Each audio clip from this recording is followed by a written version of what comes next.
Bueno.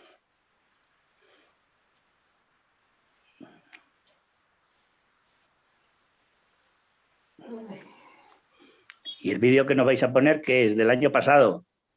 ¿Experiencia del año pasado o de este?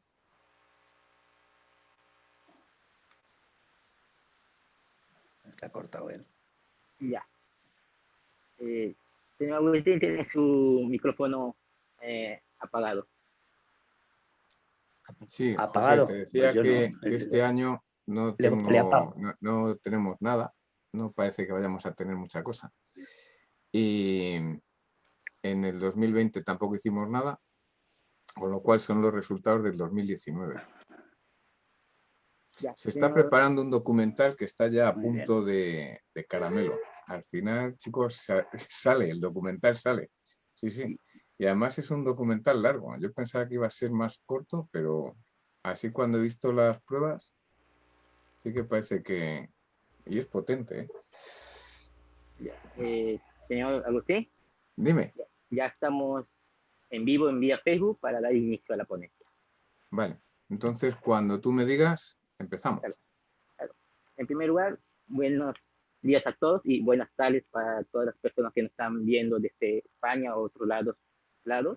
Yo me llamo Shizuo Higuchi, soy secretario de Semillero de Investigación y Progreso de la Escuela de Arqueología de la Universidad Nacional San Luis Gonzaga de Ica, Perú, que el día de hoy se complace en contar con la presencia del coordinador del proyecto Manchay-Pampa, el señor Agustín Rodríguez, que hoy día nos disertará sobre la espeleoarqueología y sobre los resultados del proyecto Manchay-Pampa en su periodo de 2019.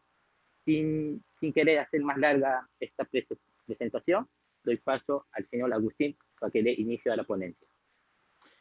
Pues buenos días a todos los que estáis a aquel lado del Atlántico y buenas tardes a los que estamos a esta otra parte del mar.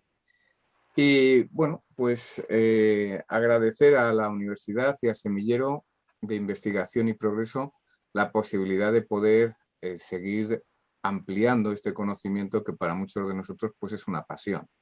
El mundo de las cuevas y el mundo de la arqueología que se funden en un intento y en un reconocimiento de la grandeza que tienen esos dos mundos por separado, ¿no?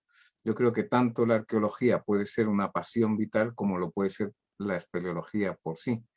Pero cuando se juntan los dos, yo creo que es una posibilidad impresionante de avanzar y de encontrar nuevos horizontes. Para nosotros, el ámbito de la exploración en las cuevas en la zona de Leimebamba nace de una realidad que fue poco menos que fortuita, ¿no? En un viaje que no tenía tampoco mucha necesidad de hacerse, pues justamente cuando en la Laguna de los Cóndores se habían encontrado los yacimientos, aquellos tan grandes, con tanto material y donde el mundo de los chachapoyas parece que eclosiona incluso mundialmente, bueno, pues aterriza uno por allí por Chachapoyas, por Leimebamba, y va teniendo la posibilidad de encontrarse con una situación absolutamente novedosa en una zona muy apartada, muy recóndita de lo que es el departamento de Amazonas, y sin embargo empieza a ponerse en valor toda una dinámica arqueológica de estudio, de presentación, de divulgación, que hace posible que en ese contexto haya la posibilidad de un crecimiento comunitario, de un crecimiento de todo lo que es el desarrollo económico de la zona, con un auge importante, ¿no? Junto con eso, en ese viaje, pues lo que se constata es la presencia de muchas cuevas, de muchas cavidades. Entonces, en un primer momento eso nos llamó mucho la atención, porque inmediatamente lo que hicimos fue preguntar si en esas cavidades se habían buscado restos arqueológicos, ¿no? Nos llevamos una gran sorpresa en un primer momento porque estoy hablando del año 2000. Nos llevamos una gran sorpresa porque lo que se nos comenta es que en las cuevas nunca se ha investigado nada porque en las cuevas no se entra. Y entonces descubrimos una gran mitología en el Perú en relación con las cuevas, ¿no? De forma que las cuevas no habían sido jamás lugares explorados o lugares conocidos, ¿no? Nos pusimos a estudiar un poco en por qué se daba ese tipo de situación y parece que fue en la época de la colonia cuando se empiezan a mitologizar absolutamente las cuevas, ¿no? La Inquisición, fundamentalmente, en su persecución de los lugares de culto paganos, pues lo que termina es, ante la imposibilidad de encontrarlos todos, empieza a intentar demonizar los espacios donde se pueden realizar, ¿no? Es una cosa, bueno, yo creo que bastante conocida, la dificultad que tiene la exploración en una cueva. Simplemente podemos aludir pues, a la búsqueda que Estados Unidos hacía de Bin Laden en Afganistán, ¿no? Afganistán es un terreno muy calizo, donde hay multitud de cuevas, y entonces, bueno, pues los talibanes se iban escondiendo en esas cuevas y a los Estados Unidos, con todo el material y toda la tecnología que tenían, les resultaba poco menos que imposible encontrarles. Bueno, pues si esto lo hacemos en el siglo XVI, en las cuevas de la cordillera andina, pues es que, claro, la Inquisición era incapaz por completo de poder encontrar dónde estaban esos lugares de culto, ¿no? Entonces, ¿qué es lo que ocurre? Pues que en vez de encontrar, porque no tenían capacidad los lugares estos de culto, lo que se hace es empezar a generar toda una cultura de demonización y de mitologización de las cuevas, donde las cuevas al final terminan viviendo animales grotescos, demonios, seres inmundos. Entonces la gente empieza a tener miedo a entrar en una caverna, ¿no? Esto en el Perú, por ejemplo, se sigue viviendo ahora con bastante cotidianidad, sobre todo entre las clases más populares. Yo creo que las clases menos populares ni siquiera se plantean que existen cuevas. Y de hecho, hay solamente un grupo de espeleología en Perú, el ECA, que tiene su sede en Lima y que, bueno, pues a través del ECA sí que se están haciendo exploraciones muy interesantes, ¿no? Sobre todo auspiciadas también por grupos internacionales. Han participado con compañeros franceses, con compañeros brasileños, con compañeros mexicanos y con compañeros españoles también, porque incluso con nosotros también en algún momento participó alguien del ECA. Antes se llamaba CESPE, pero después vino a ser el Centro de Espeleología Andina. Bueno, pues en ese contexto, donde las cuevas son prácticamente lugares vírgenes en todo el Perú, empezar a asociar el mundo de la arqueología y el mundo de la arqueología en un mismo lugar, bueno, pues esto nos permitía empezar a conocer una realidad diferente de todo lo que estaba ocurriendo, ¿no? Pero en la medida en que íbamos adentrándonos, empezamos a hacer pequeñas exploraciones. En el 2003 hicimos una, en el 2005 otra, en el 2007 otra, en el 2008, en el 2009, en el 2011, en el 2013, en el 2014, en el 15, en el 17 y en el 19. Entonces, según íbamos avanzando con nuestras exploraciones, lo que íbamos era dándonos cuenta de que había también toda una implicación alrededor de la propia actividad, ¿no? Y esa implicación alrededor de la propia actividad nos lleva a plantearnos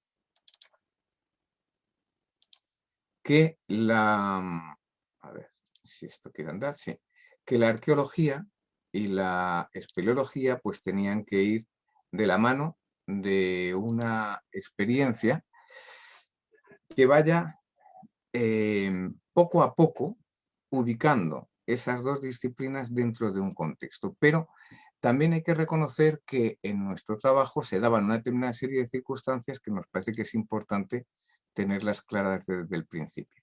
Fijaros, en Perú los ingredientes que se fueron dando para que el proyecto tuviese sentido y para que tuviese éxito, digamos, en el Perú, en primer lugar está el que pudimos contar con la doctora Sonia Guillén.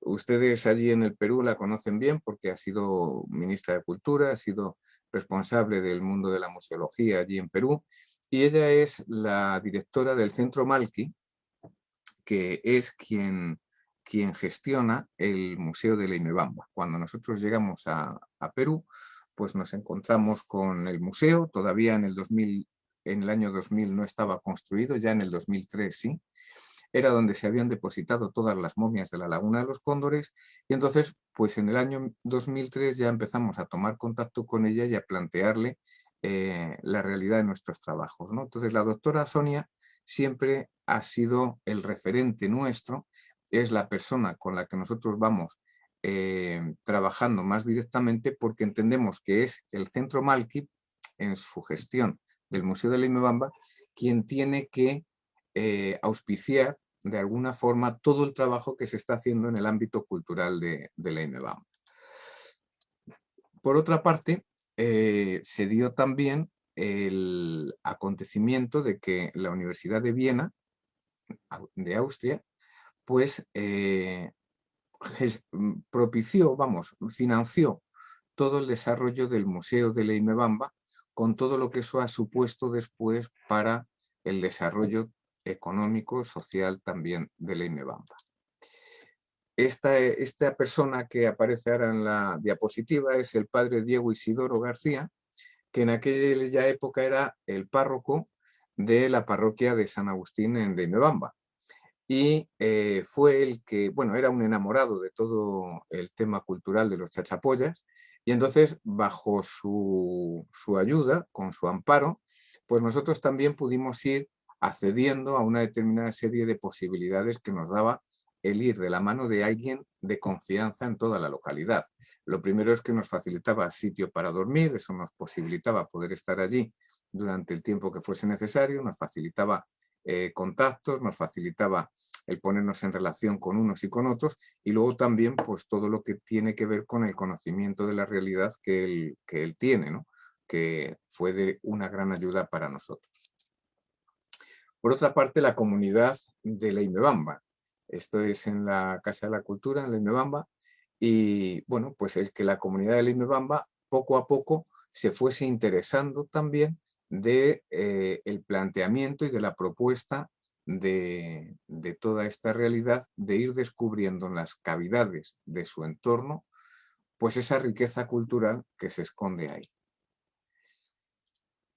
En España lo que teníamos era fundamentalmente un grupo de gente muy dispar, muy distinta, pero que tenían una determinada serie de elementos característicos de ellos que no dejan de ser significativos y que también los querría señalar, ¿no?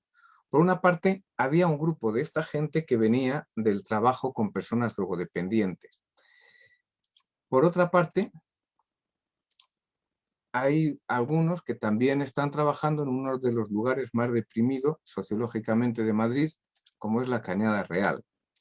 También varios de sus componentes han sido, y algunos todavía son, miembros del grupo de Espeleosocorro de Madrid. También hay otros miembros del proyecto que están en programas de desarrollo del pueblo bereber en Marruecos. Y también hay algunos de sus miembros que están trabajando con actividades animalistas. ¿Qué es lo que quiere decir esto?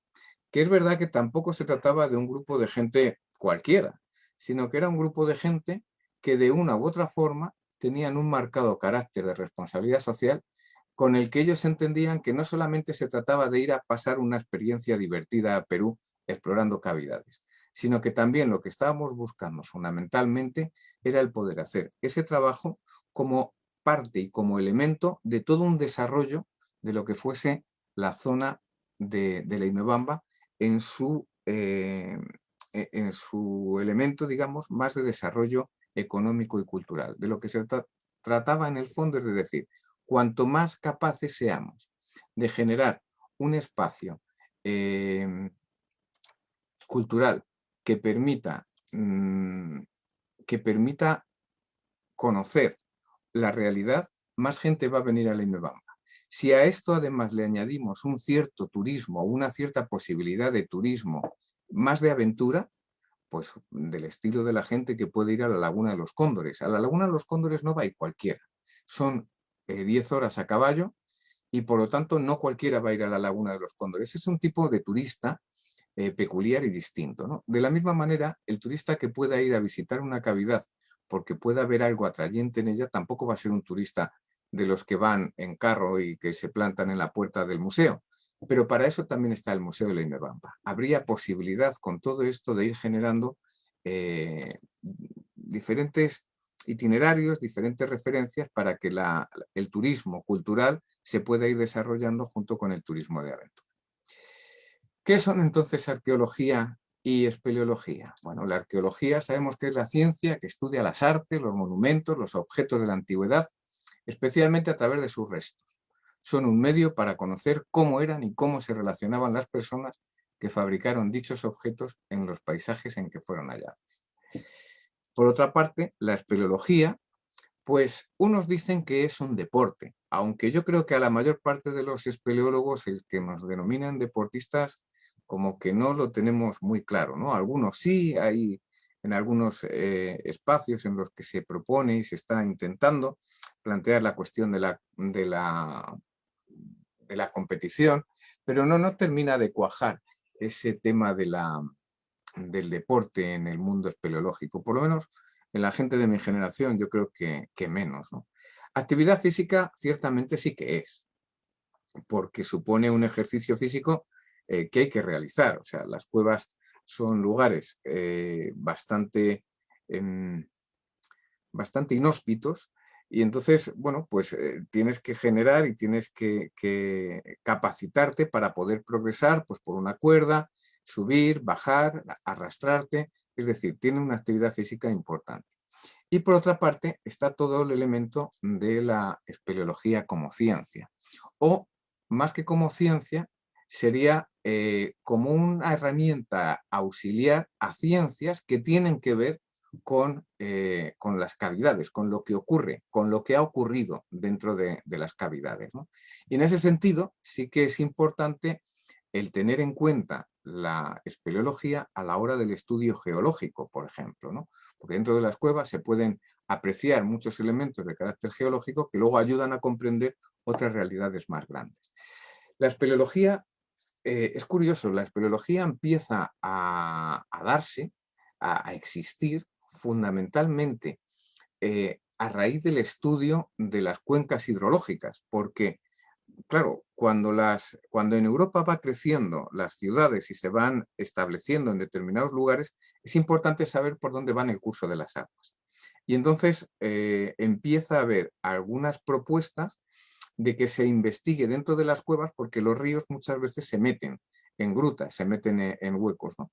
Bueno, pues empezó a plantearse la necesidad de ir viendo todas esas cuencas hidrológicas subterráneas a ver a dónde iban para poder ver dónde establecer también lugares de ocupación humana. Y en ese sentido, la hidrología también es una ciencia importante e interesante en relación con la espeleología. La paleontología también, porque en las cuevas vivieron muchos animales que, bueno, pues pueden ayudarnos a entender mejor cómo fue la historia y el desarrollo de nuestro propio planeta en todos sus sentidos, ¿no?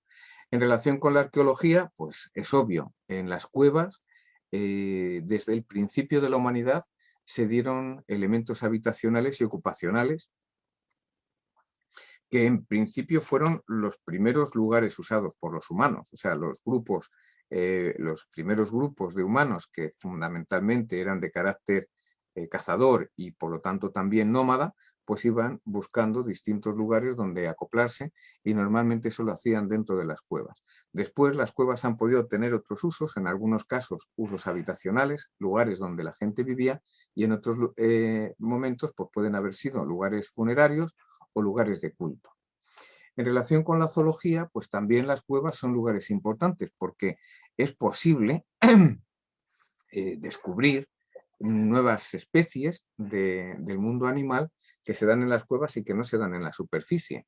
Nosotros, por ejemplo, en una de las zonas en una de las cuevas de cerca de Chachapoyas, en la cueva de Quiocta y en la cueva de Baquín, encontramos unos pececillos que no tienen ojos, que solamente tienen unas barbas y con esas barbas van detectando por dónde moverse y que, bueno, pues no tenemos muy claro si eso estaba registrado en algún sitio o no, pero son animales que curiosamente solamente los vamos a poder encontrar en las cuevas. Y de la misma forma, pues también otros seres más pequeños, bacterias, hongos que se pueden dar en las cavidades y que también pues, la biología puede encontrarse con la posibilidad de su estudio en las cavernas. Entonces tenemos el espacio perfecto para que la arqueología y la espeleología pues, se fundan en el amor. Yacimientos vírgenes con mucha información absolutamente desconocida y un terreno kárstico absolutamente virgen que puede ser, por una parte, una llamada importante para mucha gente de la que le gusta hacer espeleología. La espeleología es una pasión que fundamentalmente lo que infiere es el deseo de descubrir espacios nuevos, ¿no? El espeleólogo es un descubridor.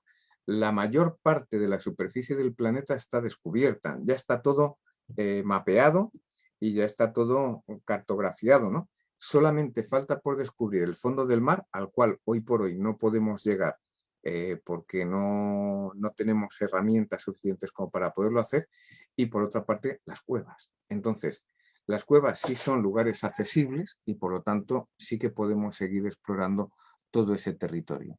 Eso para un espeleólogo es una maravilla. En el terreno espeleológico, la zona en concreto de la cuenca del Marañón en los Andes, que es totalmente caliza, pues es un espacio ideal para poder realizar espeleología. Hay infinidad de cuevas y es un terreno absolutamente virgen que puede llamar la atención de muchos grupos espeleológicos, ¿no? Entonces, claro, pues se dan las condiciones perfectas allí para el amor. Es precioso. La arqueología y la espeleología de la mano. Bueno, pero ¿cualquier forma de hacer arqueología? Bueno, pues a lo mejor tampoco. Yo me imagino que por allí, por el Perú, y además si son estudiantes de arqueología, habrán oído hablar de Jan Savoy. Dependiendo uno donde mire, este hombre era un norteamericano que en los años, a mitad del siglo XX, pues estuvo recorriendo bastantes zonas del Perú y estuvo haciendo, bueno, pues lo que se hacía en aquella época posiblemente, pues llegar a los lugares, encontrar yacimientos, arrasar con los yacimientos y llevárselos a museos y a cosas así en Estados Unidos, ¿no? Bueno, era una forma de proceder, pero en concreto en Leimebamba, cuando Jan Savoy estuvo por Leimebamba, la verdad es que salió escaldado, porque los habitantes del pueblo, cuando se enteraron de que estaba llevándose restos de los que estaba encontrando, no en las cuevas, sino en superficie, en ciudadelas, en cosas así, ¿no? Estaban encontrando allí distintos artefactos y distintos elementos. Bueno, pues la población salió en defensa de lo suyo y lo echaron de allí, ¿no? Al grito de hay que votarlo, pues fueron y lo echaron. Estaba acampado en la zona de Pomacochas y desde allí lo echaron. Luego también tenemos la experiencia, porque yo creo que Jan Savoy tampoco era un guaquero, o sea, era un arqueólogo de su tiempo y que hacía las cosas como entendía que había que hacerlas, ¿no? Pero luego sí que es verdad que están los guaqueros y otros maleantes, que son los que llegan a las cavidades, arrasan, que van buscando permanentemente elementos de riqueza o de valor, y que a veces eso puede ser el oro o puede ser sencillamente una vasija, ¿no? Pues es triste que uno vaya por Lima y que en cualquiera de estos sitios de venta de artículos típicos, digamos, pues que te puedan encontrar un señor que te ofrezca una vasija que es auténtica. Bueno, pues ese tipo de cosas desgraciadamente siguen pasando. En el Perú lo conocéis bien los que sois de aquella tierra, porque es una lacra, y es una lacra que termina machacando el patrimonio y que lo termina haciendo inútil, ¿no? Que lo termina llevando a lugares pues, que no tienen mucho sentido. Y luego estaría la arqueología contextual, ¿no? que sería la que intenta y se plantea que todos puedan aprender de todo, empoderando a las poblaciones locales desde el conocimiento de su pasado, ¿no? ¿Cómo lo realiza? Bueno, pues intentando implicar y asociando y haciendo partícipe a todos los que no son arqueólogos y muy especialmente a las comunidades locales, rurales o urbanas más cercanas a los yacimientos y a los monumentos, ¿no? Entonces, esta cuestión de la arqueología contractual a nosotros nos parece que en un espacio como el que nosotros teníamos delante en Perú, nos parecía lo suficientemente interesante como para podernos ubicar ahí, ¿no? Pero por otra parte, pues también utilizamos otros modelos de intervención comunitaria, o sea, si decimos que la arqueología contextual nos sitúa en el plano de lo comunitario, bueno, pues también nos parece que los elementos de la sociología y de la intervención comunitaria que nos pueda aportar claves para intervenir, también son fundamentales, ¿no? En ese sentido, este modelo de intervención comunitaria intercultural, lo que se llama el ICI, tiene un punto de partida como bastante claro, que es la necesidad de un cambio o mejora de un territorio, ¿no? Aquí nos encontrábamos con un territorio que tenía un nivel socioeconómico bastante bajo, que necesitaba cambios y mejoras que fueran posibilitando el que más gente pudiese acceder y que aquello pudiese eclosionar. Si hay arqueología y hay cultura en un determinado territorio y al final hay visitantes, eso supone que la restauración va a mejorar. Eso va a suponer que la hostelería va a mejorar. Eso supone que el transporte va a mejorar, que haya carreteras, que haya nuevos empleos que tengan que ver con todo este mundo. Se necesita que haya guías. En un territorio como el de Leimebamba, por ejemplo, pues eso implica que también tendrá que haber caballerías y gente que pueda tener caballerías dispuestas para que los turistas puedan visitar una zona u otra. Es decir, sí que se veía la necesidad de una mejora en este territorio. Los elementos necesarios es el reconocimiento primero de todos los agentes que intervienen. Entonces aquí están las administraciones. En las administraciones estaría desde el Ministerio de Cultura, pasando por la municipalidad, pasando por la municipalidad provincial en Chachapoyas. Luego estarían las distintas realidades sociales, pues por ejemplo, nuestro proyecto Machaipampa sería una de ellas, no sería la única. Hay otros elementos sociales que se puedan asociar allí en la zona, como puede ser el Museo de Leimebamba, como puede ser el Centro Malqui, como puede ser la Aula de Cultura, como pueden ser distintas realidades, la parroquia, el colegio, la escuela, etcétera, ¿no? Y luego, por último, estaría también la ciudadanía, o sea, los vecinos que viven en el entorno y que se sienten siempre afectados por todo lo que está ocurriendo con su patrimonio. Eso implica que para que el proceso participativo se pueda ir dando, hay distintos niveles en los que no todo el mundo tiene que estar en todo, pero donde sí que es importante que se tengan en cuenta una determinada serie de cosas. La primera que nosotros veíamos era el acceso a la información. ¿Por qué? Porque va a ser determinante. A ver. Fijaros, este vendría a ser un poco el nivel de participación.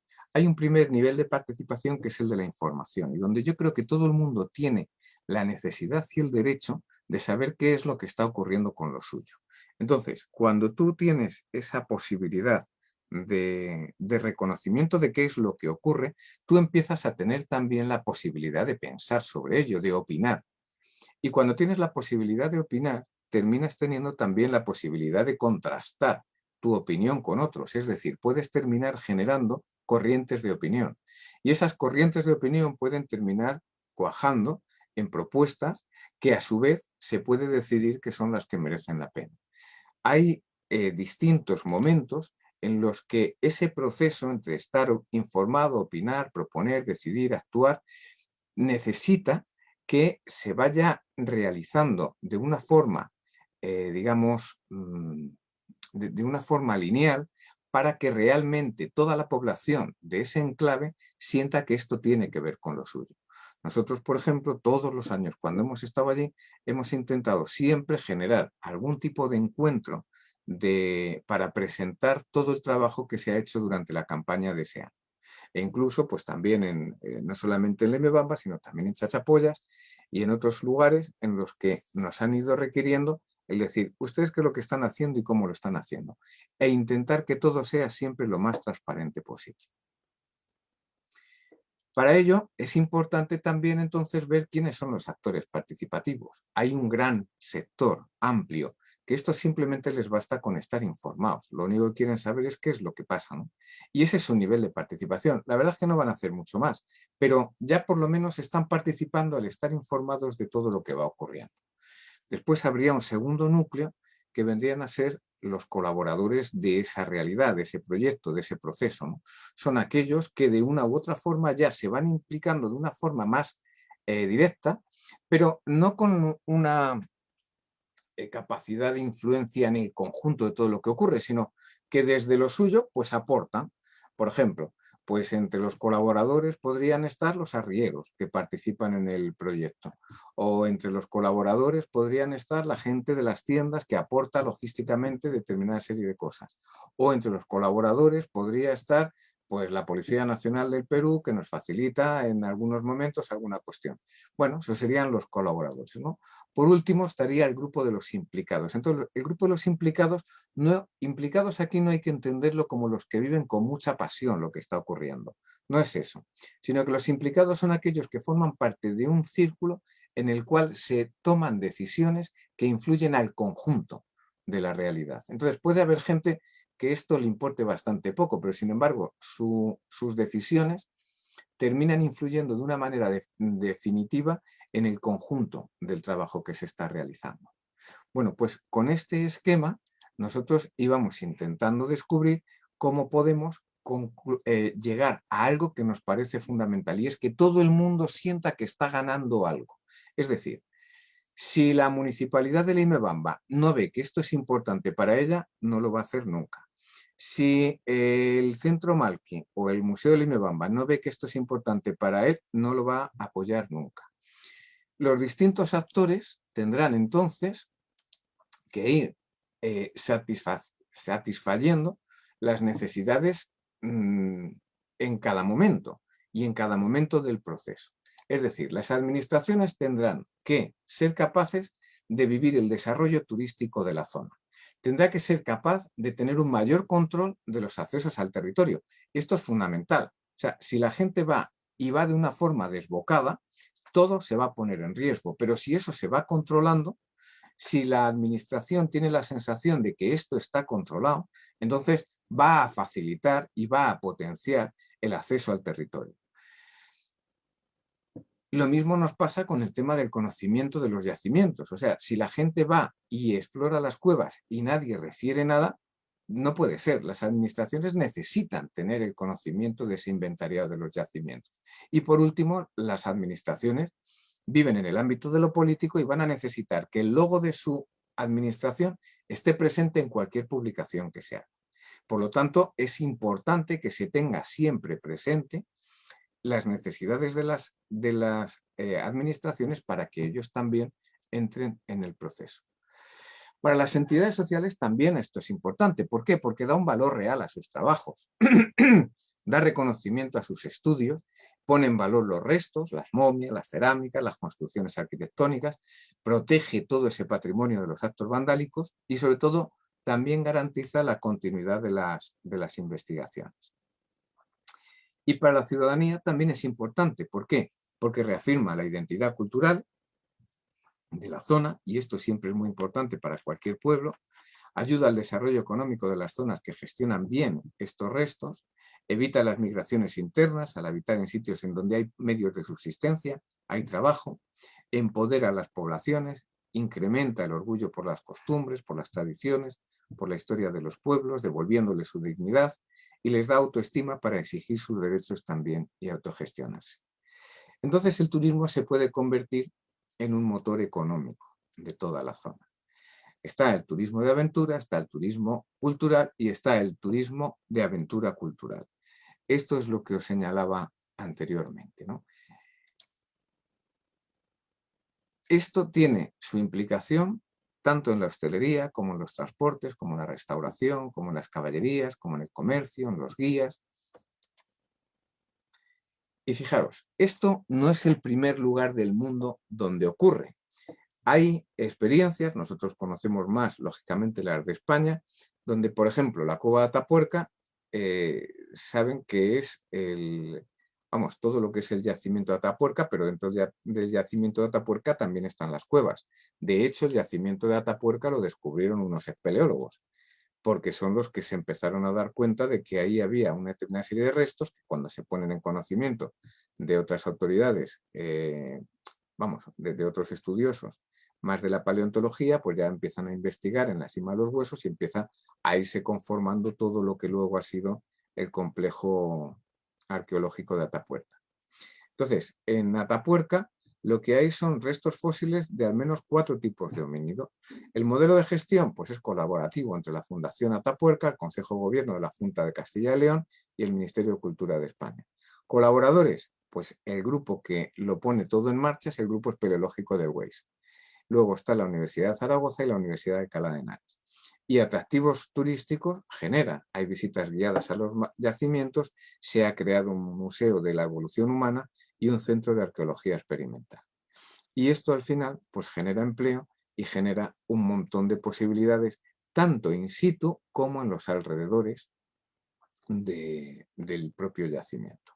No solamente se ha beneficiado el pueblo de Atapuerca, sino también la localidad de Burgos. La cueva del Soplao es otro tipo de recurso distinto. Es un recurso que no tiene nada que ver con la arqueología, bueno, que tiene que ver con la arqueología, pero sobre todo es un recurso natural. La cueva del Soplao se encontró en unas minas que servían para la extracción de minerales en una zona en España, en Cantabria. Y entonces el modelo de gestión empresarial pues es una empresa mixta, que es la que se llama el Soplao y que es la que gestiona todo esto. Entonces, ¿quiénes colaboran ahí? Pues por una parte el gobierno de Cantabria, asociaciones, entidades, Cantabria Infinita, Año Jubilar, Cantabria 2017, etcétera, y también algunos grupos espeleológicos. Y luego existen visitas guiadas a los yacimientos y hay un recorrido turístico de la cueva y a la vez también luego hay un recorrido espeleológico, es decir, los turistas ven una zona concreta, pero si se quiere hacer un recorrido espeleológico también hay unos guías que ya lo que te llevan no es por donde están las pasarelas y las luces, sino que ya empiezas a tener acceso a otros espacios de la cueva totalmente distintos. ¿Veis? Estos, por ejemplo, estarían en la parte de la exploración espeleológica de esa cueva. Y esta sería la zona turística, donde hay pasarelas, hay iluminación y donde se puede ver toda esa realidad. Y esta sería la parte donde aparecerían elementos propios de las minas que tenían aquí colocadas y por eso es por lo que también se dice que contiene restos arqueológicos. Y bueno, pues ciertamente podríamos seguir, pero es que en algún punto hay que acabar para pasar a la siguiente parte. Entonces, vamos a hacer una cosa y es que si en este momento, si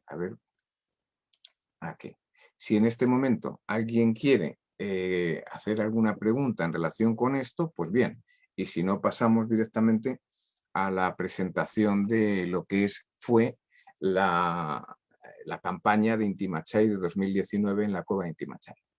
¿Alguien queréis hacer alguna pregunta sobre toda este planteamiento sobre la arqueología? Sí, hay una pregunta vía Facebook. La primera pregunta es de la señorita Leslie Laura, que dice, ¿qué tipo de cuevas existen? Excelente ponencia, esto que dice la señorita Leslie Laura. ¿Qué tipos de cuevas existen? Vamos a ver, las cuevas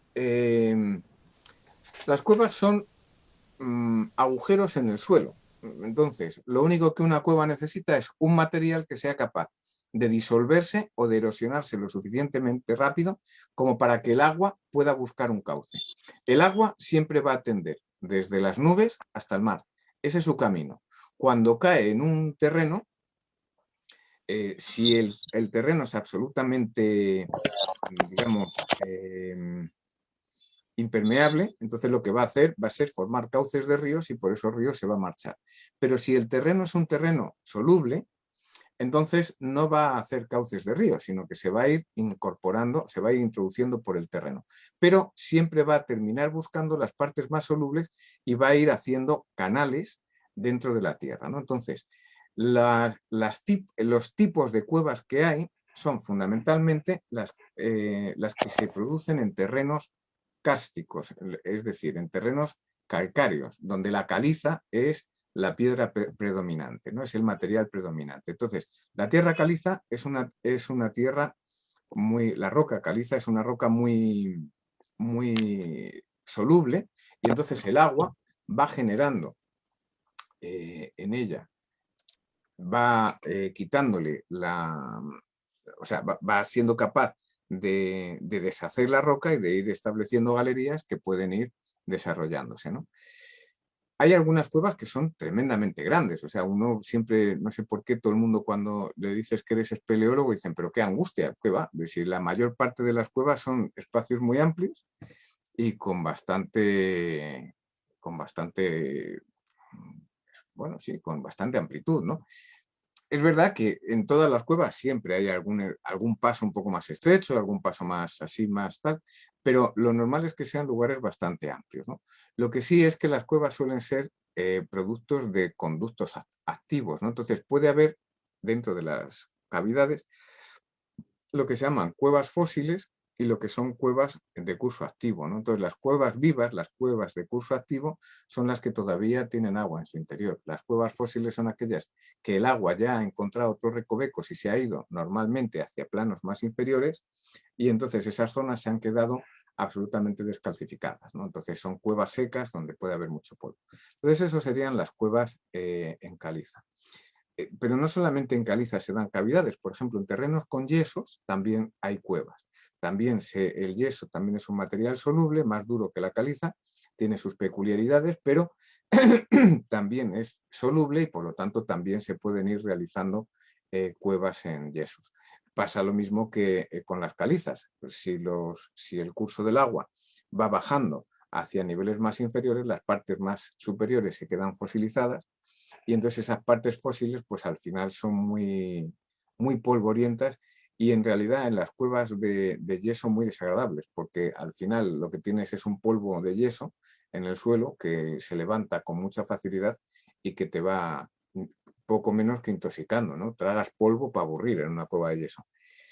Luego hay otras cuevas que se dan ya menos, pero que también es interesante, y es que en algunos terrenos de conglomerados también se dan cavidades, ¿no? Terrenos de conglomerados son terrenos donde hay piedra y hay barro, todo revuelto, y que, bueno, pues hay ocasiones en las que se termina generando un curso interno, un curso activo de agua, que va propiciando pues también esas cavidades, ¿no? No son tan abundantes, pero en algunos casos sí que se dan, ¿no? Bueno, son cuevas también muy bonitas. Tienen menos formaciones en algunas partes, en otras puede haber mucho más, pero bueno, en general ahí tendrías otro ámbito de cavidad. Luego hay otras cavidades que aquí en España solamente se dan en las Islas Canarias, que son las cavidades volcánicas, que no tienen nada que ver con todo lo anterior. O sea, las cavidades volcánicas en el fondo no se hacen por el paso del agua, sino que es por el paso de la lava. Entonces, la lava va pasando y según se va enfriando, pues va formando conductos, ¿no? Entonces, son cavidades muy distintas, no siguen la lógica de las cavidades ni en calizas, ni en yesos, ni en conglomerados. Y entonces, bueno, pues son unas cuevas totalmente diferentes. No sé si con eso más o menos veis un poco qué es o sea, cómo son las cuevas, ¿no? Sí, hay más preguntas, pero creo que es mejor hacerlas una parte para que les queden claros, para que al final hace todas las preguntas. De acuerdo. Pues entonces, si os parece, vamos a ver una pequeña proyección.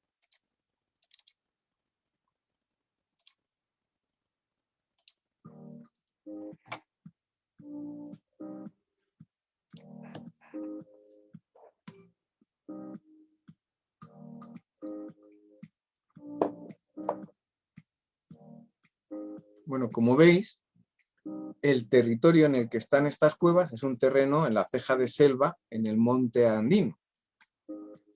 Entonces, bueno, pues para poder entrar en una cavidad ya veis que hay que llevar una equipación pues con arneses, cascos, ropa adecuada.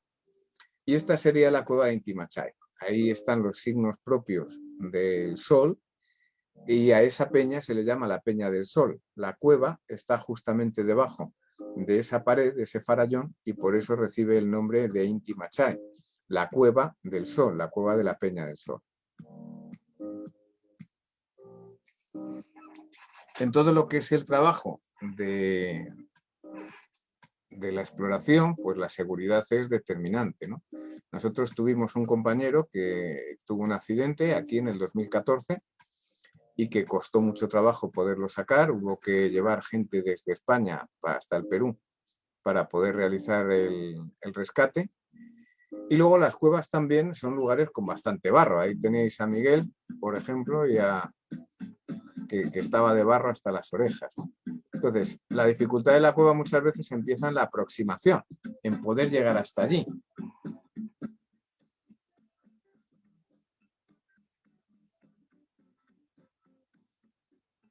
¿Veis? Aquí es donde aparecen restos que lo que precisan es de un estudio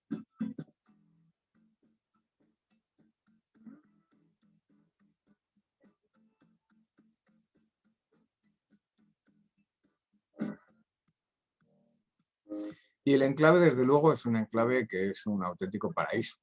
Están ahí en medio de la selva, así, es una verdadera maravilla.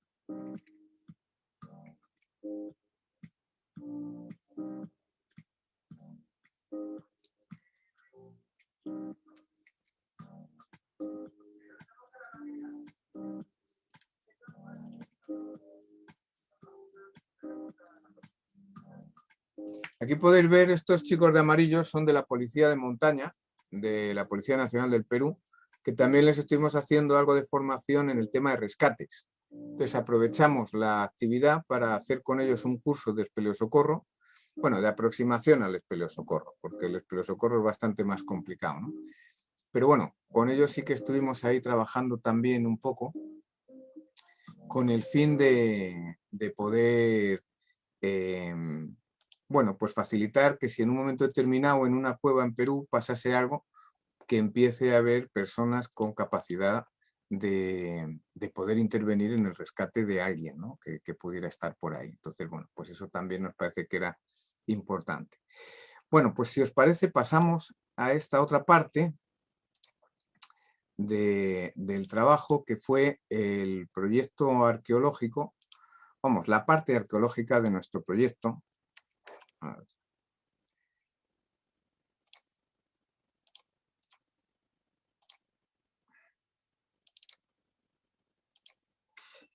Y aquí sí que, bueno, intento contaros básicamente para que no haya confusión. O sea, nuestro proyecto no es propiamente un proyecto arqueológico como tal, porque nosotros no somos arqueólogos. Es verdad que en el equipo sí tenemos arqueólogos. Algunos están ahora también compartiendo la charla, ¿no? Y entonces sí que tenemos arqueólogos dentro de nuestro equipo, pero nosotros no hacemos una excavación arqueológica. Nosotros lo que hacemos es fundamentalmente el registro, ubicación y conocimiento de qué es lo que está viendo. No estamos haciendo más inventario propiamente que otra cosa. Porque sabéis que la excavación pues ya sería otro nivel y otro planteamiento. Vosotros allí en el Perú conocéis mejor que nosotros todas las necesidades y todas las exigencias de carácter también administrativo que se tienen, y entonces nosotros no podemos hacer todo eso. para empezar, porque no podrían ser arqueólogos españoles los que lo realizaran, tendrían que ser arqueólogos peruanos, y ciertamente en algunos casos sí que hemos tenido la posibilidad también de que algún arqueólogo peruano nos haya acompañado. No sé si estará entre los presentes porque no puedo ver a todos. Raúl Edwin Greenwich, que es uno de los arqueólogos que trabaja en la Catedral de Lima y que es uno de los responsables del proyecto Pizarro, ¿no? Entonces, bueno, pues Raúl sí que ha estado con nosotros y que ha podido trabajar en algún momento. También Rocío Díaz Ruiz, bueno, pues también ha participado con nosotros, pero no haciendo una excavación propiamente dicha, ¿no? Sino que lo que hemos hecho ha sido pues un poco datar la importancia de lo que tienen los distintos miembros. Entonces, nuestro proyecto, pues lógicamente tiene unos objetivos, tiene un trabajo de campo, en la localización y documentación, topografiamos todos los puntos donde están los restos y luego hacemos una fotografía y una fotogrametría de los restos, o por lo menos, bueno, la fotogrametría de todos no, pero sí de algunos que al final, bueno, pues revelan también cosas como bastante importantes y bastante interesantes, ¿no? Y por último, pues estaría la cuestión de los hallazgos arqueológicos, los enterramientos y otros hallazgos. Bueno, en los enterramientos, ¿qué es lo que estamos buscando? Pues el registro arqueológico, pues a base de la confección de fichas, de poder ir registrando absolutamente todo lo que se va haciendo, de irlo colocando en un croquis, de realizar las fotografías propias de lo que se va encontrando y luego en el mapa de la cueva, esto vendría a ser el mapa de la cueva, el ir ubicando cada uno de los puntos donde está cada uno de los restos arqueológicos.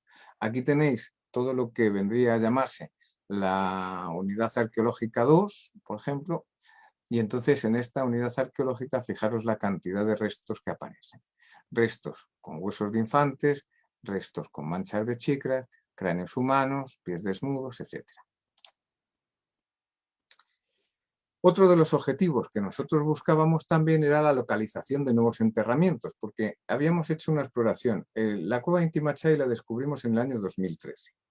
En el año 2014, el planteamiento de la... Bueno, en el año 2013 éramos un grupo pequeño, accedemos a determinadas zonas de la cueva, vemos el valor que tiene y sobre todo lo interesante de algunos de los hallazgos, entre otros pues los enterramientos, ¿no? Pero sí que es verdad que éramos conscientes de que eso no era todo. En el año 2014 se vuelve a trabajar en la cueva, pero con una perspectiva más espeleológica, ¿no? A ver hasta dónde lleva, porque en función de hasta dónde lleve, podemos necesitar hacer una exploración o una expedición más grande del usual, ¿no? No ir ya a 4, 5, 8 amigos, sino que necesitaríamos hacer algo más grande. Se produce el accidente de un compañero, de Cecilio, en el año 2014. Entonces, en el año 2015 volvemos otra vez con otro grupo para ver, a ver qué es lo que ha pasado, ¿no? Porque teníamos un poco de reparo en ver cuál había sido el impacto de toda la actividad de todos los socorristas que habían participado en el rescate en los yacimientos de la zona que nosotros ya teníamos reconocida, ¿no? Entonces, en el 2015 lo que intentamos fue hacer ahí un reconocimiento más concreto de eso, luego incorporar a población de Leimebamba para que pudiese participar, porque la población en un momento determinado pues vivía con bastante recelo el que se pudiesen haber llevado cosas de allí, cosas por el estilo, ¿no? Pues un poco la fantasía que la gente podía tener en relación con lo que era esto de la espeleología. Entonces, a partir del 2015 siempre hemos ido llevando con nosotros a gente a la cueva Inti Machai. Y por otra parte, pues también ese año nos acompañaba Raúl Edwin, pues para datar un poco la importancia de los restos que estamos encontrando. Entonces se habían encontrado ya distintos enclaves funerarios, pero en este último año también queríamos saber si realmente había más enclaves de los que teníamos ahí conocidos. Y luego también empezamos a tener una intuición. Vamos, una intuición, era una cuestión observable, pero queríamos datarlo, ¿no? porque empezamos a tomar conciencia de que todos los restos humanos hallados en la cueva de Inti Machai eran restos de infantes, o sea, era población infantil y que nos llamaba la atención, y entonces pues intentamos también plantear la posibilidad de establecer los perfiles biológicos de todos estos cuerpos, ¿no? En ese sentido, pues ahí teníamos la posibilidad de establecer las distintas mediciones para determinar la cuestión del género, y luego también pues la estatura, ¿no? Ver con las distintas tablas las posibilidades, las notas de fuente genovés, pues ver las posibilidades de ver si éramos capaces de datar la estatura que tuvieran, y luego también con la dentición pues ver la posibilidad de establecer su edad.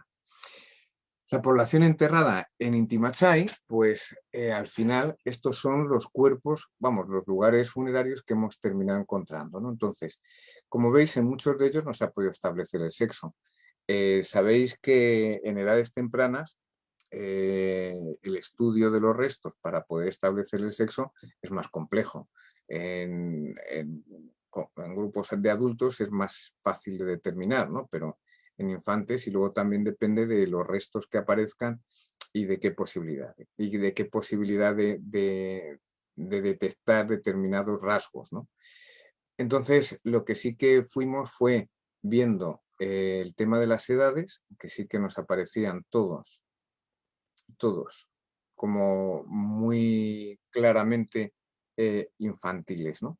Y los terminábamos ubicando dentro de lo que era la cavidad. Por ejemplo, pues estos dos restos están ahí, en ese punto, y viene a ser esto de aquí. O sea, como veis, pues aparecen ahí unos cuantos huesecillos más o menos diseminados. Pues aquí es muy difícil establecer el sexo. O sea, si os dais cuenta, pues ahí hay un trozo de cráneo, pero es muy difícil poder establecer aquí un estudio de esos, ¿no? Este, por ejemplo, sí que se podía tener acceso a alguna parte más clara de qué era lo que podía suponer. No se aprecia aquí en la fotografía, pero sí había algunos elementos que nos permitían determinar que se trataba de un varón. Fijaros, este sería el más viejo, digamos, de todos los que hemos encontrado, ¿no? Con 12 años. Aquí, sin embargo, pues lo que tendríamos sería el cráneo de una mujer.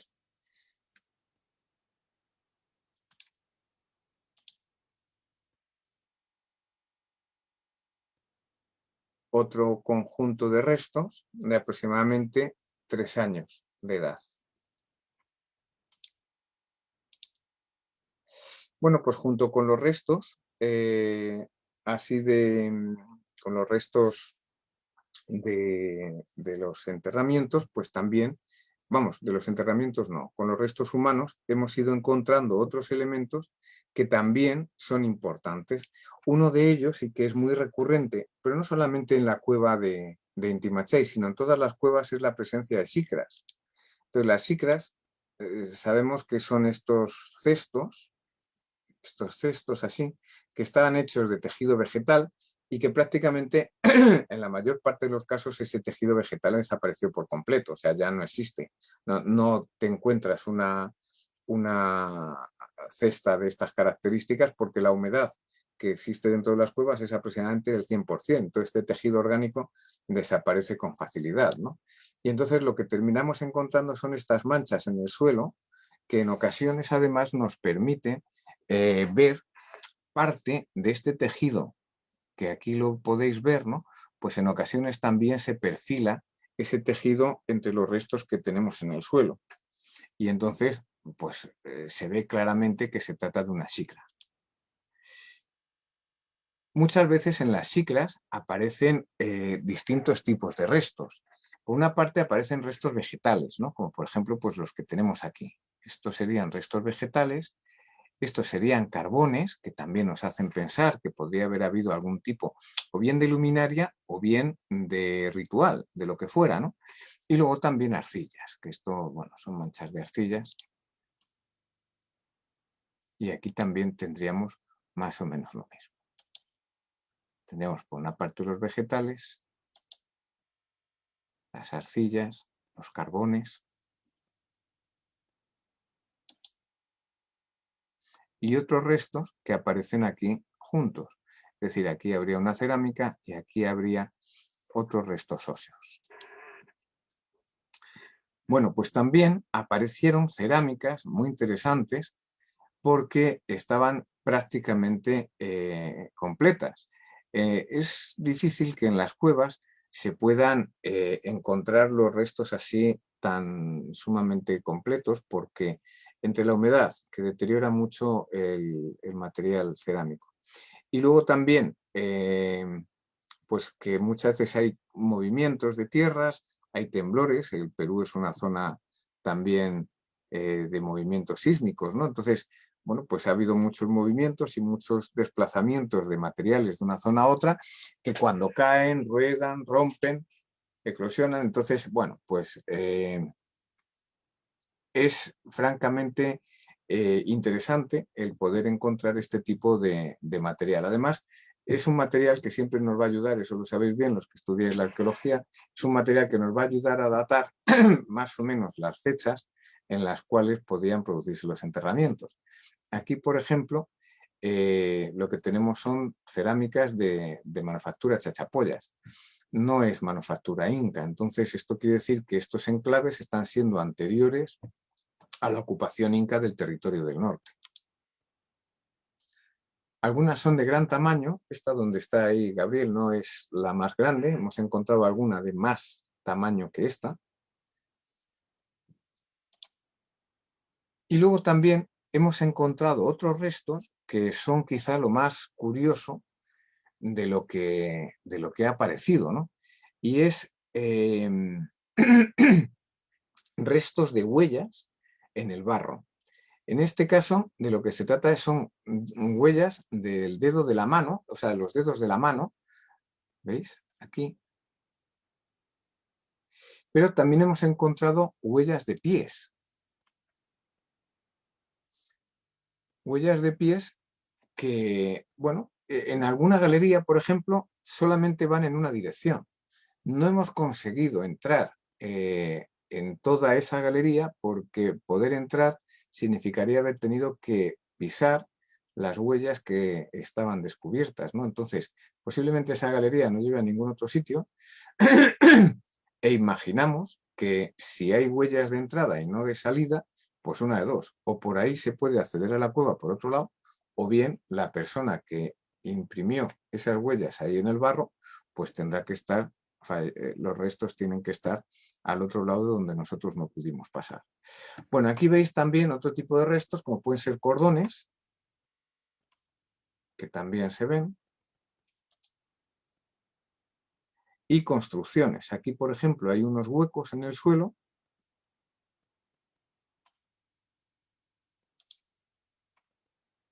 Aquí se aprecia mejor.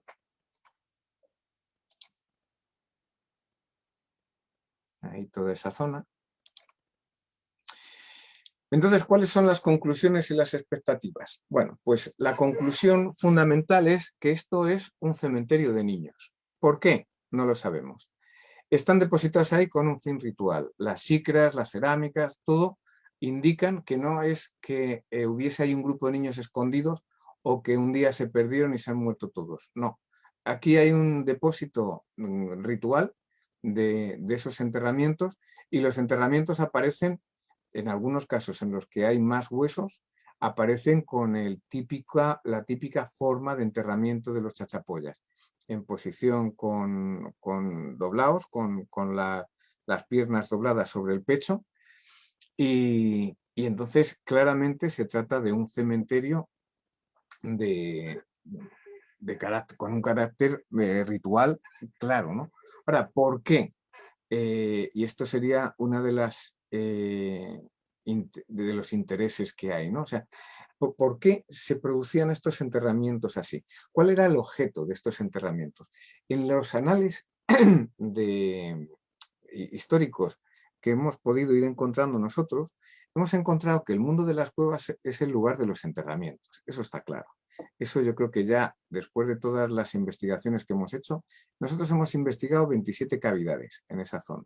Y en todas hay restos arqueológicos. En la inmensa mayoría, creo que salvo en 2, en todas había restos humanos.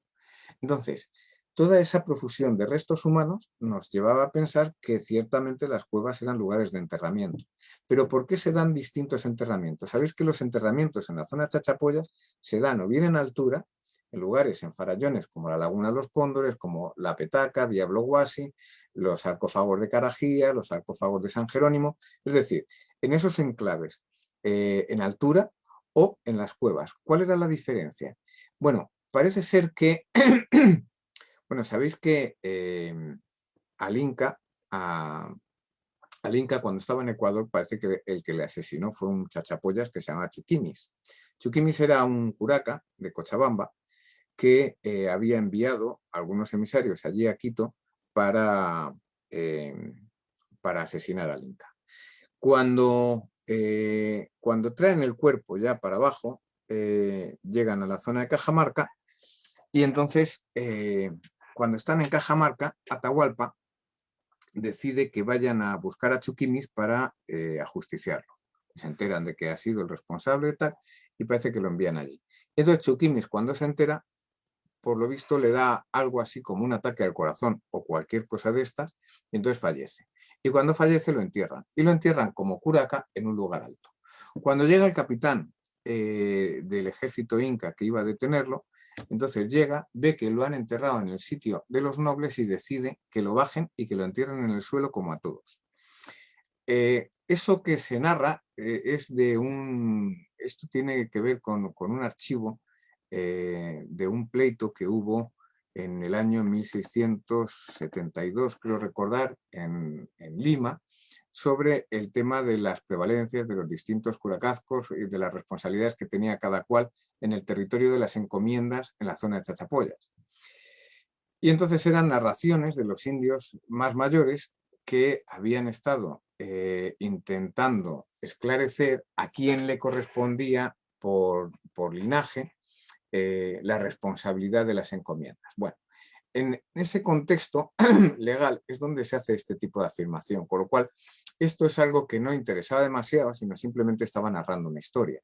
Cuando ahí se dice que a los otros los entierran en el suelo, no se han encontrado ningún tipo de cementerio de chachapoyas en el suelo al uso de lo que podríamos hacer en Occidente o de lo que se puede hacer actualmente en Perú, ¿no? De cavar una fosa y enterrar allí a alguien. Eso no se ha encontrado en todo el territorio de Chachapoyas. Lo que sí que se ha encontrado en todo el territorio de Chachapoyas es que las cuevas son utilizadas para los enterramientos, con lo cual está claro que las cuevas son el lugar de enterramiento de la gente normal, mientras que lo alto sería para la gente notable, para la gente pudiente, para la gente importante de cada uno de los ayllus, cada uno de los pueblos, ¿no?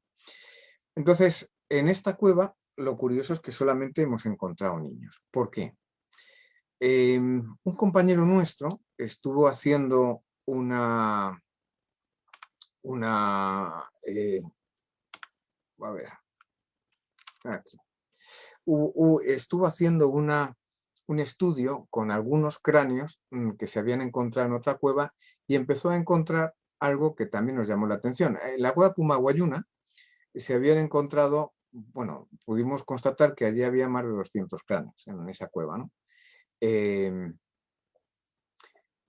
Algunos de ellos se recogieron y se llevaron al Museo de Linurbamba para su estudio, para hacer un estudio antropométrico de las características de la población y de algunos de esos cráneos de los que se llevaron al Museo de Linurbamba se estuvieron estudiando también en esta campaña de 2019 y se vio que tenían una característica común y era que todos presentaban enfermedades craneales, ¿no?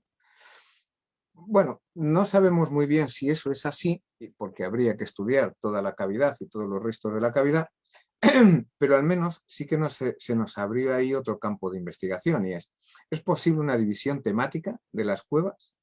Teniendo en cuenta que en Pumaguayuna pudiera ser, habría que constatarlo, no lo sabemos, que fuese una cueva donde los enterramientos que se producen son de personas con enfermedades que se den en la cabeza y que Intimachay sea una cueva de niños, podemos hablar de una posible división temática de las cuevas, ¿es eso cierto? Y luego, por otro lado, también sería interesante el preguntarnos, ¿no? ¿Por qué hay tan pocos niños en la cueva de Inti Machai? O sea, la cueva de Inti Machai es un cementerio de niños. Todos los cuerpos son niños, pero tampoco son tantos. Son 12. Entonces, ¿por qué se produce eso así? ¿Qué es lo que ocurrió? ¿Podrían haber sido víctimas de una epidemia que se hubiese cebado con la población infantil? ¿Por qué se produce eso así? No parece que los niños presenten rasgos de violencia.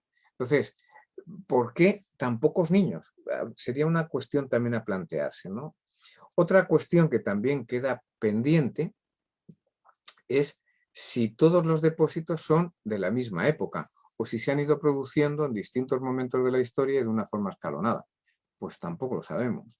¿Podría ser una tumba familiar donde se enterrase solamente a los niños? Yo qué sé, vaya usted a saber. Pero será necesario el seguir realizando estudios en todas esas líneas. Y luego, pues harán falta más espeleólogos para que sigan encontrando más cuevas, para que sigan descubriendo más restos y que en esos restos se pueda establecer, entre otras cosas, si hay más cuevas de niños o si esta, porque es la única en la que hemos encontrado esto así. Curiosamente, lógicamente, cuando tú encuentras algo que te llama la atención, te planteas que hay que volver a remirar todas donde ya has mirado. Por ejemplo, nosotros en la cueva de Chururco habíamos estado encontrando muchos restos, pero no se nos ocurrió mirarles la edad. No caímos. Bueno, sencillamente se fueron reconociendo, aquí hay un enterramiento, aquí hay otro, pero habría que ver si en todas las cuevas donde hay adultos no hay niños o si donde hay niños solo hay niños. Habría que mirar, ¿no? Bueno, pues estas son algunas de las expectativas que se nos van abriendo. Y que irían posibilitándonos el tener un acceso a un conocimiento más completo de lo que fue pues toda la cultura y toda la tradición chachapoyas. Pues ahora ya si quieren, pues podemos, son y 10, pues podemos tener tranquilamente 20 minutos para preguntar, aclarar o lo que sea necesario. Muchas gracias. De acuerdo a todo el público, tanto del Zoom como en Facebook, que pueden escribir sus preguntas tanto en el chat de Facebook como en el chat de Zoom.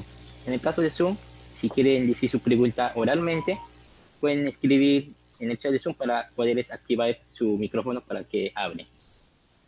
Ahora pasaremos a la ronda de preguntas. La primera pregunta es del señor Ricardo González, que pregunta: ¿qué metodología de excavación aplican en las cuevas? Vale, nosotros ninguna. Insisto, nosotros no hacemos excavación en las cuevas porque no tenemos competencia para poderla hacer. Entonces, cuando nosotros hablamos de arqueología, quizá lo estemos haciendo desde una perspectiva muy amplia, ¿no? Lo que hacemos es un estudio, un registro de los restos arqueológicos, de todo lo que se puede estudiar en superficie y sin perturbar para nada lo que es el conjunto del yacimiento. O sea, todo aquello que nos suponga que tengamos que excavar lo mínimo, nosotros no lo hacemos. Por lo tanto, no tenemos ninguna forma concreta de poder realizar esa tarea. Muchas gracias. La siguiente pregunta es de la señorita Damaris Sotelo, que pregunta: ¿existe algún mapa espeleológico del Perú? No, eso se va construyendo. O sea,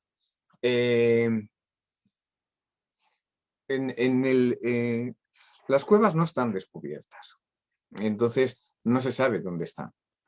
Hay que plantearse muy en serio en las zonas kársticas y, por ejemplo, en concreto en esta zona andina de Chachapoyas, donde además sabemos que mucho del bagaje cultural está dentro de las cuevas, la idea sería el poder propiciar que vayan grupos de personas que les interese el mundo de la espeleología a descubrir dónde están las cuevas, dónde están las entradas de las cuevas. Las entradas de las cuevas nosotros las íbamos descubriendo pues porque la gente nos iba diciendo, ¿no? Se acercaban y decían, en mi chacra hay un hueco y yo creo que ahí podría haber. Y entonces, bueno, pues con ese tipo de información nos aventurábamos a ir para allá y a buscar si en esa chacra había algo. Hay veces que las cuevas son cuevas muy pequeñitas. Entonces tú entras y a los pocos metros pues ya no da para más la cueva, ¿no? Aún así, incluso en las cuevas pequeñitas, nosotros hemos encontrado restos arqueológicos.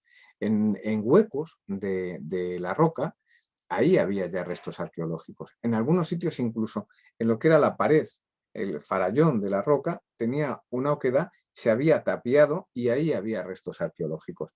Es decir, las cuevas hay que buscarlas en el territorio porque no se sabe dónde están.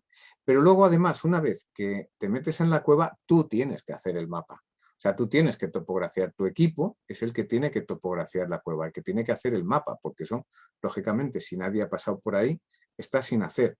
Esto habría que remontarse a lo que han sido las grandes expediciones de los descubrimientos en América, en África, en los polos. Entonces, es el pensar, llega un señor y con unas herramientas que son las que se utilizan habitualmente para hacer topografía, tiene que ir siendo capaz de realizar el mapa de la cueva. Pero el mapa de la cueva, propiamente dicho, nunca existe tampoco. Entonces, por eso a nosotros nos parece tan importante difundir todo este trabajo. Porque si se produce, o sea, si nosotros vamos a un sitio y lo anunciamos de la forma convenida y lo damos a conocer de una forma controlada y hay gente que empieza a ir, se pondría en mayor conocimiento todo ese patrimonio que ahora mismo permanece escondido. Muchas gracias. La siguiente pregunta es del señor Miguel, que pregunta, ¿se produjo mucho impacto en la cueva de Inti Machai durante el rescate de Cecilio? Pues la verdad es que no se produjo prácticamente ningún impacto, porque yo creo que los compañeros que estuvieron coordinando y controlando un poco el rescate, lo hicieron muy bien. Lo primero que hicieron fue acotar las zonas arqueológicas para que nadie pasase por ahí. Y hubo la suerte de que ciertamente las zonas con material cultural no estaban en medio del lugar de paso, con lo cual la gente no tenía que pasar. Hablando después con bastantes de los socorristas que participaron en el rescate, muchos de ellos me comentaban que ni siquiera se habían enterado de dónde había restos. Ellos iban por una zona que es donde hay un cauce más activo de agua y entonces en esa zona justamente es donde menos restos hay, con lo cual si no lo conoces ni los ves. Y las zonas donde hay más profusión de material cultural no hay... no quedaron en absoluto dañadas porque habían quedado protegidas con unos cordeles que se pusieron para que la gente no accediese. Entonces, fue curioso porque pensábamos, o sea, un rescate es una situación donde dices, la vida de una persona vale más que un contenido cultural, eso está claro, ¿no? Pero afortunadamente se pudo rescatar a Cecilio sin ningún daño para lo que era el patrimonio cultural de la cueva. Muchas gracias. La siguiente pregunta es del señor Raúl Vicente, que pregunta, en los restos de los niños encontrados en Inti Machai, ¿se encontraron restos con trepanaciones? En los niños de... A ver, perdón, ¿me puedes repetir? En los restos de los niños si había restos, o sea, cráneos con trepanaciones. Sí. Vamos a ver, de lo que nosotros vimos, no. En los restos que hay en la cueva de Inti Machai, no. En otras cuevas, sí. Por ejemplo, en la cueva de Pumaguayuna hay bastantes, pero no solamente en Pumaguayuna, también en la cueva de Siso Machai también encontramos restos de cráneos trepanados. O sea, los chachapoyas, una de las cosas que nos cuentan las crónicas sobre ellos es que eran grandes médicos. Grandes médicos, que la medicina estaba muy desarrollada en su cultura, ¿no? Entonces, una de las cosas que sí que debían de hacer con una cierta asiduidad era precisamente el tema de las trepanaciones, ¿no? No hemos encontrado ningún cráneo trepanado dentro de los niños de Inti Machai. ¿Verdad? Hay algunos restos que sí que presentan algún tipo de lesión, pero no trepanaciones. Muchas gracias. La siguiente pregunta es del señor Carlos Tucto, según la espeleología, ¿es lo mismo cueva que caverna? Sí, una caverna es una cueva. Es una forma diferente de llamarlo. Se le puede llamar cueva, se le puede llamar caverna, es indiferente, sí, es indiferente, da igual. Muchas gracias. La siguiente pregunta es de la señorita Wendy Clemente. Se pregunta, ¿se han encontrado pinturas rupestres en las cuevas? Eh, es difícil de saber, porque vamos a ver, fuera de las cuevas sí hay pinturas rupestres en las inmediaciones de, de las cuevas. Por ejemplo, la cueva de Intimachai, en la parte superior, ahí hay pinturas, ¿no? Dentro de las cuevas el problema es la humedad.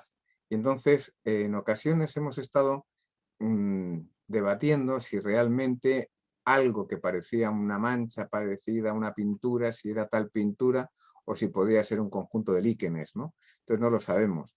Para eso posiblemente habría que realizar estudios más de tipo químico y biológico, poder sacar muestras, llevarlas a un laboratorio, pero nosotros allí tampoco tenemos esa posibilidad de hacerlo. Con lo cual, restos pictóricos dentro de las cuevas nosotros no hemos encontrado. Muchas gracias. La siguiente pregunta es del señor Omar Ventosilla. Buenos días. ¿Puede dar una charla sobre las técnicas para un sondeo inicial de una cueva? Bueno, es un poco complejo. O sea, no. La pregunta de si puedo, la respuesta sería no, porque es demasiado complejo como para contarlo en 2 minutos. Para poder explorar una cueva hace falta un conocimiento técnico de lo que es la espeleología. Y eso sí que es importante, porque las cuevas, a los espeleólogos nos gusta decir que las cuevas no son lugares hostiles, pero sí son lugares inhóspitos. Es decir, tienen todas las características que normalmente no tiene nuestro medio habitual. No hay luz, hay mucha humedad, hay mucho barro y la cosa se te puede complicar. Entonces, se requiere una determinada serie de técnicas que nos permiten, bueno, técnicas y materiales que nos permiten hacer todo ese trabajo con seguridad. Entonces, es complicado, o sea, hay que aprender a hacer progresión por cuerda. La progresión por la cuerda no es simplemente tirar una cuerda y así a pelo subir y bajar, porque eso para el 99% de los mortales eso no está a nuestro alcance. O sea, necesitas tener una serie de aparatos con los que subes, con los que bajas. Y luego pues necesitas también tener un conocimiento sobre el tema de la luz, sobre cómo funciona, una capacitación que poco a poco con la experiencia se te va dando, pues también de carácter psicológico, porque la falta de luz durante muchas horas llega a resultar incómoda y en algunos casos angustioso, ¿no? Nosotros, por ejemplo, cuando hemos estado trabajando con personas que no son espeleólogos, pues a lo mejor a las 12 horas, a las 14 horas te dicen, bueno, yo ya tengo que salir de aquí porque me va a dar algo. Bueno, y a nosotros nos puede parecer pues que todavía hay tiempo para hacer más cosas, ¿no? Bueno, no te lo puedo contar todo así, pero sí que podría ser tranquilamente un tema para otro posible encuentro, ¿no? No estaría mal el poder hacer una aproximación más o menos general a lo que es la práctica de la espeleología. Muchas gracias. La siguiente pregunta es del señor José Rojas. Excelente ponencia, padre. ¿Qué proyectos tienen a futuro en Amazonas? Muy buenas, José. José Rojas, un buen amigo. Pues vamos a ver, José, no lo sé, porque todo ahora está pendiente de esta historia del COVID, ¿no? Nosotros teníamos intención ya de que el año pasado hubiesen pasado cosas, que hubiese gente que hubiese podido empezar a ir por allí con otro plan distinto, expediciones más de carácter espeleológico, sobre todo en la zona del Pajonal, Camino de la Laguna, ¿sabes? En la zona del Pajonal, pues ese sería un sitio interesante para poder hacer alguna exploración en esa zona.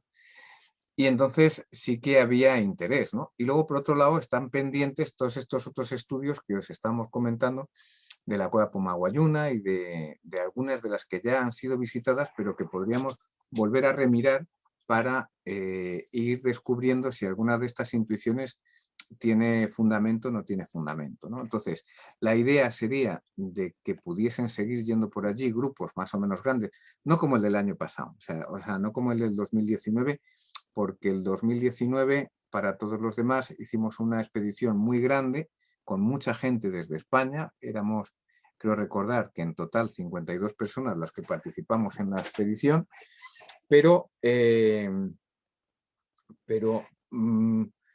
lo normal es que no hagamos una expedición tan grande, sino que hagamos lo que hemos hecho pues, durante todas las expediciones anteriores, ¿no? Grupos relativamente pequeños que podamos ir y que podamos hacer estudios más concretos. Cuando aparezca de nuevo una gran cavidad, como es la de Inti Machai, pues entonces para eso sí que será necesario volver a montar un tinglao grande para sobre todo asegurar la seguridad, valga la redundancia, de todos los que participen en la exploración. Pero en principio, José, pues ahora mismo no te sabré decir, porque estamos con esta cuestión de lo del COVID, no sabemos cuándo vamos a poder viajar. Este año, desde luego, o sea, este año que nos tocaría ir, tampoco vamos a poder ir, eso está claro, y no creo que nadie de nuestro entorno todavía esté en condiciones de poder ir al Perú, ¿no? Entonces, pues lo ideal sería poder retomar las exploraciones en cuanto que podamos. Muchas gracias. La siguiente pregunta es del señor Guillén Checa. Buenas tardes. ¿Qué características tienen las cavidades en profundidad y desarrollo? ¿Perspectivas de cuándo serían las próximas campañas?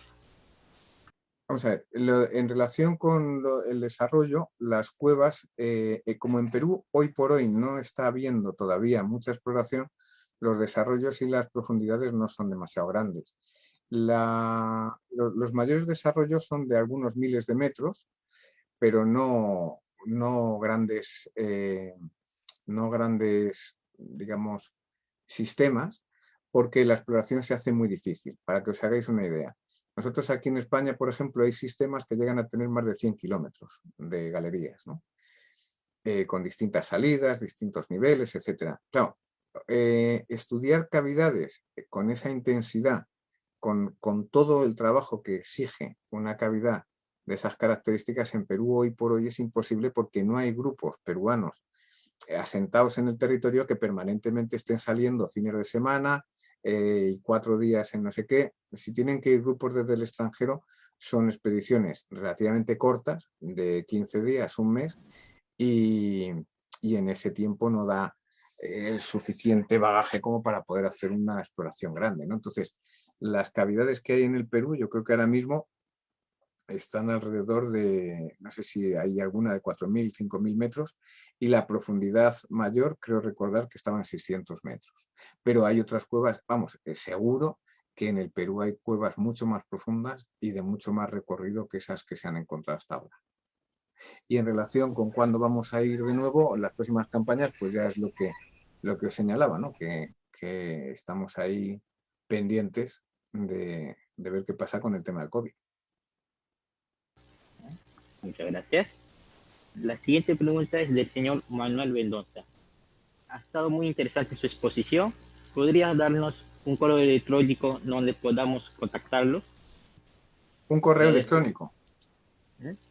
Ay, pues espérate que lo busco. Porque el de... Mira, tenemos una página que es Machaipampa. A ver, un segundo.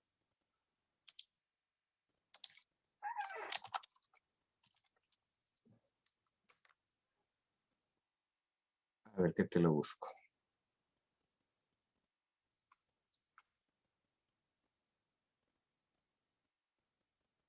Mira, tenemos una página que se llama machaipampa.info. Entonces, ahí está nuestro Facebook, está nuestro canal de YouTube, y ahí tienes la posibilidad de contactar con nosotros. Al final hay un lugar donde se puede contactar con nosotros. Es que el correo ahora mismo no me acuerdo cuál es. ¿Ya? La siguiente pregunta es del señor Jorge Barrios. Ya ha investigado cuevas en otras partes del Perú. Perdón, no te he entendido bien. La siguiente pregunta es del señor Jorge Barrios. Él pregunta, ¿han investigado cuevas de otras partes del Perú? Nosotros no, nosotros no. Hay algunas otras exploraciones, pero que yo no te las sabría decir exactamente dónde están. Todas pertenecen a zonas calcáreas de los Andes.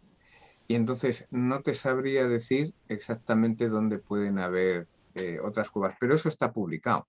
O sea, que decir que se puede buscar, si buscas espeleología en el Perú, hay un grupo francés, Bagneux Marculé, que tiene en su página web toda una descripción de todas las cavidades que se han trabajado en Perú y dónde están ubicadas. Ahí también están todas las nuestras. O sea que esta gente de Bagneux Marculé hizo un esfuerzo de síntesis importante y ahí lo tienen todo. Muchas gracias. La siguiente pregunta es de la señorita Mire Alpaca La Rosa. ¿Existe algún proyecto para poner en valor para su uso turístico el sitio que ha investigado? Vamos a ver, se quería hacer. No sé si finalmente se hará. Nosotros en la parte que nos toca lo dejamos ya preparado para que se pudiese realizar cuando quien sea tuviese a bien hacerlo. Nosotros lo que hicimos fue dejar el lugar preparado para que el acceso no fuese especialmente difícil, que fuese seguro. La cueva de Inti Machai hay que entrar por un pozo de aproximadamente unos 14 metros, más o menos. Entonces, la idea era colocar unos escalones, digamos, de hierro, de forma que la gente pudiese bajar, pero requiere unos elementos de seguridad previo, ¿no? Para evitar que cualquiera que pase por allí se meta en la cueva y haga un cacharro. Entonces, eso lo dejamos ya preparado para que se pudiese usar. Entonces, la idea podría ser tranquilamente la de decir, bueno, pues esta cueva pensamos que puede ser una cueva de atractivo turístico y se podría trabajar. Entiendo que eso va a requerir permisos, eso va a requerir condiciones por parte de las autoridades, pero no somos nosotros los que gestionamos ya ese asunto. Con lo cual, si esa cueva finalmente tiene un uso turístico, pues lo tendrá, pero no somos nosotros. Sí que es verdad que con el dueño de la chacra, con el dueño del terreno donde está la cueva, la relación es muy buena y muy íntima. Entonces, a cualquier cosa que él nos plantee, sí que podemos directamente trabajarlo, ¿no? Y decir, bueno, pues nosotros te vamos a apoyar con todo lo que podamos y sepamos. Muchas gracias. La siguiente pregunta es del señor Omar Ventosilla. Dice, si puede escribir el nombre del espeleólogo francés que mapeó cuevas del Perú. A ver, el problema, yo lo puedo escribir, pero ¿cómo se llama? Jean-Luc. Es que yo me sé el nombre de pila, que es Jean-Luc. Jean-Luc es un espeleólogo francés que ha estado dando clase en la universidad en Lima, ha estado dando clases de hidrología y entonces, bueno, pues con sus alumnos fue generando un grupo de espeleología que se llama ECA, el grupo de espeleología. Y el grupo, a ver, de los franceses se llama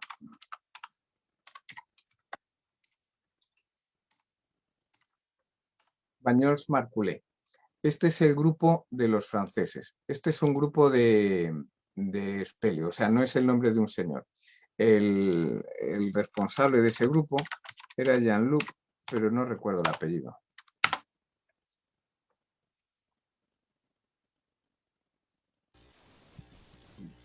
Ya, muchas gracias.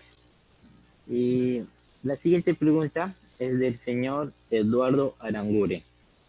Él pregunta si los resultados de las investigaciones de Inti Machai están publicados en alguna publicación. Hay una memoria en nuestra página, vamos, en nuestro blog de Inti Machai, que se puede encontrar, a ver, mirad, Esto sí que os lo puedo mostrar porque lo tengo aquí a mano. ¿Veis? Este es nuestra página. Y entonces aquí la memoria del 2019 la podéis encontrar.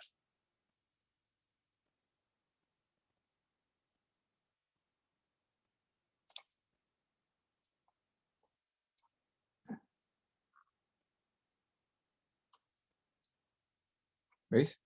Aquí está todo lo que ha sido el desarrollo de la actividad en el año 2019. Entonces solamente tenéis que entrar en la página de Machaypampa, en el proyecto Machaypampa, con esta dirección que os marco aquí, machaypampa.info. Y ahí tenéis acceso a todas las actividades y además viene toda la información sobre todos los trabajos anteriores que se habían hecho en la cueva. No solamente en la cueva, sino en todas las cuevas que hemos explorado nosotros en la zona de Chachapoyas. Muchas gracias. La siguiente pregunta es del señor Juan Conde. Él pregunta, ¿cómo uno puede empezar en el mundo de la espeleología? Pues lo primero que hay que hacer para ser espeleólogo es tener amigos, porque en una cueva uno no se puede meter solo. Entonces, la espeleología es necesariamente un deporte con amigos. Entonces, con esa prerrogativa, lo mejor es siempre acercarte a algún tipo de grupo que ya pueda existir. El problema es que ahora mismo en Perú pues hay muy poquitos espeleólogos. Entonces, los que yo conozco al menos están en Lima. Si la persona que lo pregunta es de Ica, en Ica de todas formas tienen la dificultad de que ahí no hay cuevas. Las cuevas normalmente se dan en terrenos kársticos e Ica es una zona muy desértica, entonces hay poca cueva yo creo que habrá.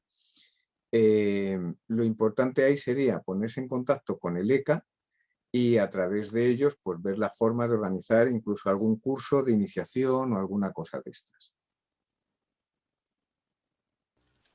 Muchas gracias. Estas han sido todas las preguntas que nos han dejado tanto en el Zoom como en el Facebook.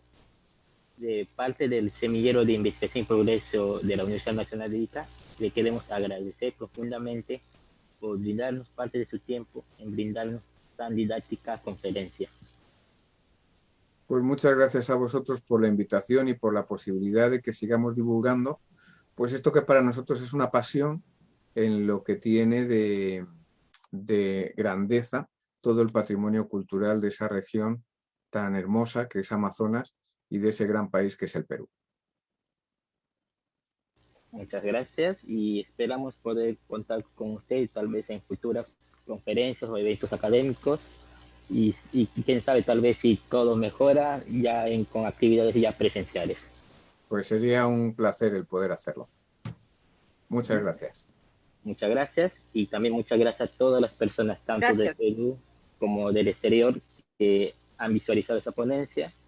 Y también les quiero hacer llegar la invitación para el día de mañana a las 6 p.m. hora peruana puedan visualizar la ponencia de la arqueóloga Gladys Paz, que va a hablar sobre los faldos funerarios Wari de la Huaca Puyal. Sin más que agregar, muchas gracias y esperamos vernos en otra oportunidad. Y nuevamente, gracias, señor Rodríguez. Pues buenos días y buenas tardes. Muchas gracias. Hasta una próxima oportunidad.